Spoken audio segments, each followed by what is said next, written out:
Olá, amigos. Que a paz do Mestre Jesus nos envolva agora e sempre. A preleção de hoje é a evolução como meta e a reencarnação como meio. Eu utilizei o Evangelho segundo o Espiritismo, o capítulo 4, o capítulo 17 e também o livro de Leon Denis, O Problema do Ser, do Destino e da Dor. Evolução. Evolução é uma coisa que nós nascemos com essa necessidade. Nós todos nascemos e sentimos essa necessidade quando bebê já de andar, depois falar e assim.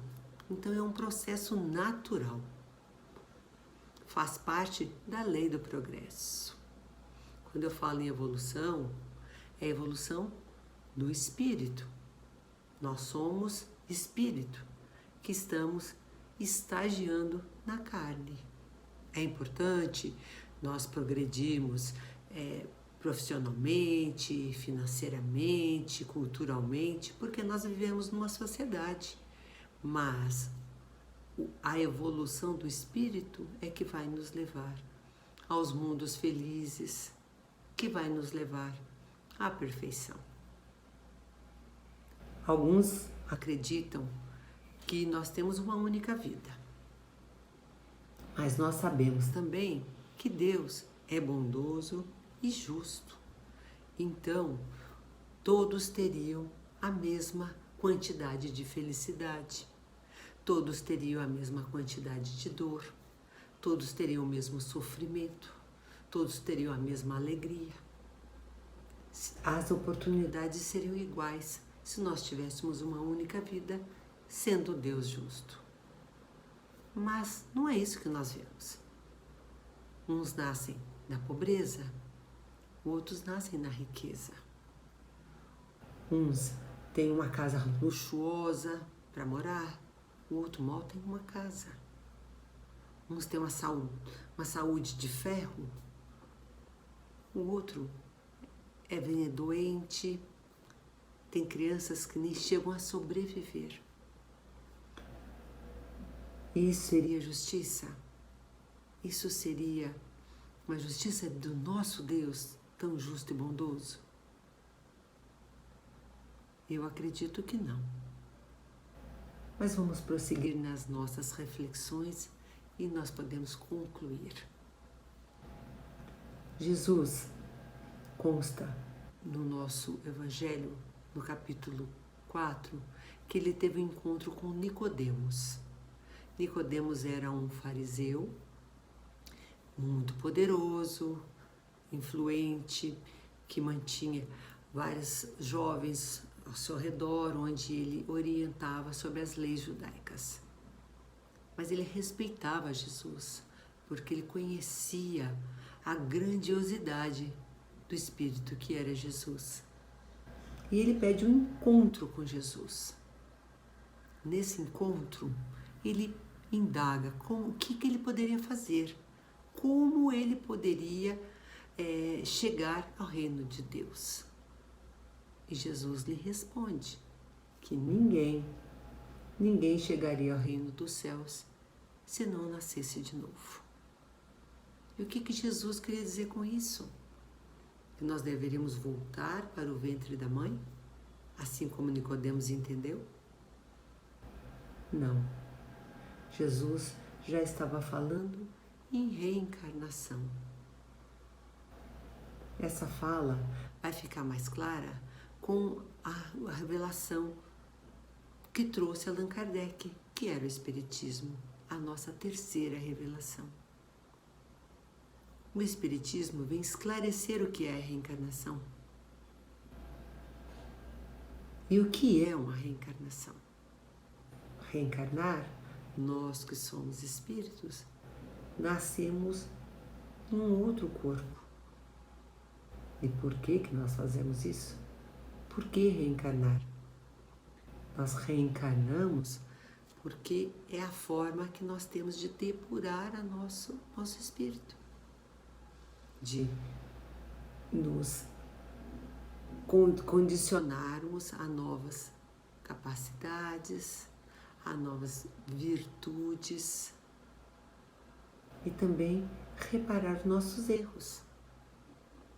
Quando eu conheci o Espiritismo, eu entendi aquelas diferenças que eu observava, que eu achava que era uma injustiça. Como pode uma pessoa ser rica e a outra pobre?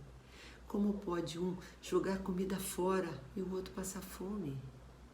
Como pode uma criança nascer faltando um membro e uma pessoa tida às vezes como má, com um corpo são? Eu fui entender que nós temos diferentes vidas e que nós viemos com o resultado dos nossos atos passados. Então, nós temos oportunidades diversas. Deus é justo e bondoso. Ele permite que nós encarnemos em várias situações diferentes. Numa vem o rico, na outra vem o pobre. Numa vem saudável, na outra eu venho com alguma deficiência. Mas ele faz isso porque ele é vingativo? Não. Deus quer dar igualdade de condições. E antes de nós encarnarmos, quando nós estamos na erraticidade é o período entre uma encarnação e outra. Quando nós estamos lá, tem uma programação reencarnatória.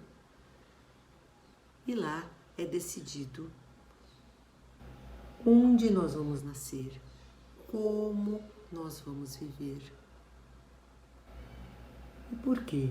Porque nós suponhamos que eu tenha sido uma pessoa orgulhosa numa outra vida.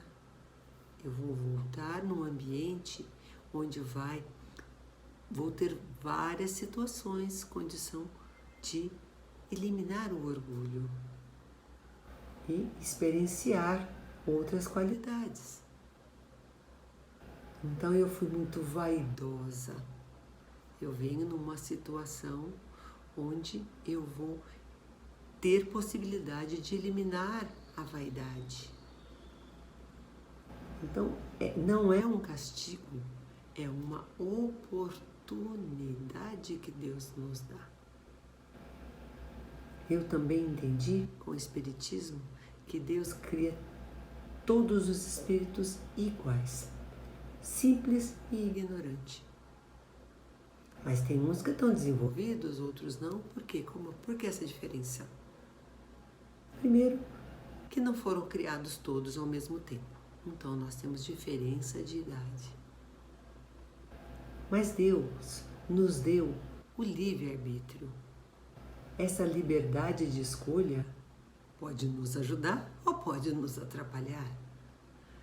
Essa liberdade pode acelerar a nossa evolução.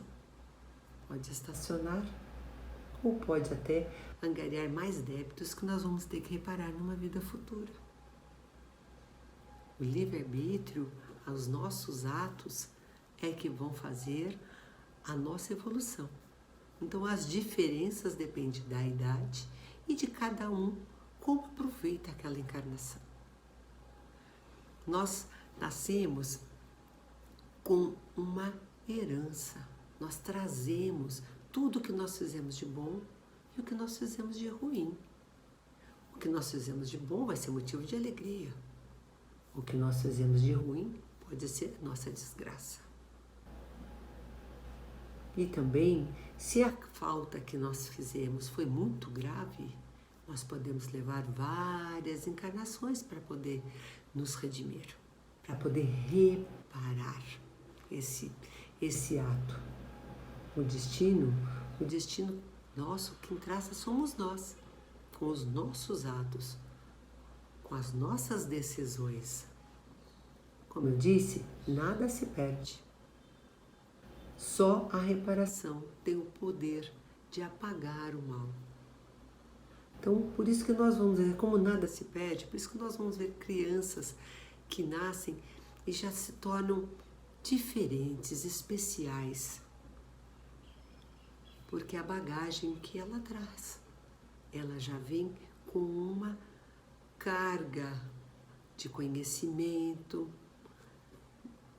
de habilidades. Por isso nós vamos ter diversidade de aptidões, de caracteres. Umas pessoas têm facilidade para uma coisa, outras para outra. É isso. E uma vida pode, às vezes, não ser suficiente. Por isso nós vamos reencarnando.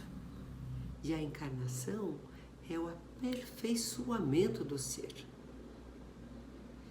Então, quando eu vejo alguém sofrendo, eu vou pensar, nossa, é o processo reencarnatório dele, está na programação dele. Mas não quer dizer que eu tenha que deixá-lo sofrer, eu tenho que fazer a minha parte e minimizar o sofrimento e a dor. Ajudar no que me couber, no que me for possível. Nós vamos também entender que o objetivo da encarnação, ela é um aperfeiçoamento. Então ela tem um começo e tem um fim. E esse fim qual é? O fim é a perfeição. Perfeição. Jesus já nos fala no capítulo 4 do Evangelho de Mateus, no versículo 44, 46 a 48. Eu vou ler. Jesus disse: amem os inimigos, façam o bem para aqueles que os odeiam e orem por aqueles que perseguem e caluniam vocês. Assim serão filhos de seu Pai que está nos céus e que faz nascer o sol sobre os bons e os maus e faz chover sobre os justos e os injustos. Pois, se amarem apenas aqueles que amam vocês, que recompensa terão? Os publicanos também não fazem o mesmo? E se saudarem apenas os irmãos mais próximos, o que fazem mais do que os outros? Os pagãos também não fazem o mesmo? Sejam, pois, perfeitos, como seu Pai Celestial é perfeito. Olha que desafiador o que Jesus nos recomendou. Amar os seus inimigos, orar por aquele que te prejudicou, por aquele que te calunia. Porque os demais, todos fazem. Amar o da família, amar quem te ama, saudar ao próximo, aquele que está no seu cotidiano, é fácil. O desafiador é você estender esse amor. É isso que ele nos propõe. E ele diz: pois sejam perfeitos como seu Pai Celestial é perfeito. Ele quer dizer aqui que nós vamos virar um Deus? Não. A perfeição de Deus é absoluta. Nós podemos chegar ao máximo a uma perfeição relativa. Ele deu aqui Deus como um exemplo, porque ele era quem ele poderia dar como meta. Agora nós temos Jesus também como meta. Se nós seguirmos os seus ensinamentos, seguirmos os seus passos, seguirmos o que ele nos orientou, nós vamos chegar à perfeição. E vai depender de cada um. Devemos avaliar como é que nós estamos nesse processo. Eu estou aproveitando as oportunidades? Eu estou fazendo algum esforço maior? Estou perseverando no bem? Eu estou fazendo todo o bem ao meu próximo que me cabe?